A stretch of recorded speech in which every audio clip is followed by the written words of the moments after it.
The Genie and Genie SP feature a dual-pitch thread design to optimize both cortical and cancellous fixation. They are available in 3 sizes for rotator cuff repair and 1 size for small bone and joint fixation. Prepare the medial socket just lateral to the articular margin using your choice of anchor. Pass broadband or active braid through the rotator cuff using the Quattro suture passer.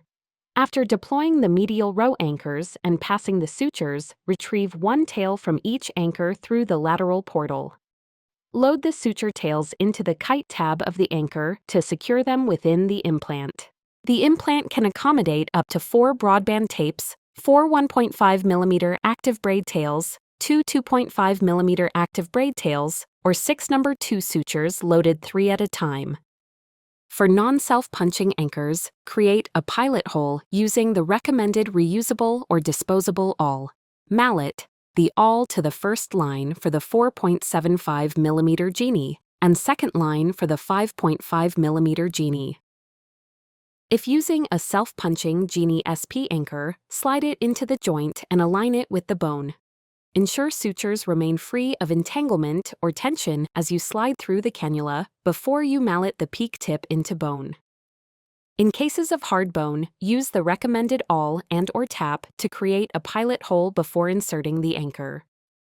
With minimal suture tension, insert the Genie or Genie SP knotless anchor into the bone socket until the first screw thread is beneath the bone surface. Apply counterpressure on the inserter wings while tensioning each tape limb to reapproximate the tendon. Ensure the anchor body is in direct contact with the bone. Hold the inserter wings steady and apply a small amount of forward pressure. Rotate the inserter handle clockwise until the anchor sits flush with the bone. Remove the black rubber ring, then unwind the number 2 eyelet retention suture from the inserter handle and detach the inserter shaft. Cut the sutures or tape tails using the suture cutter.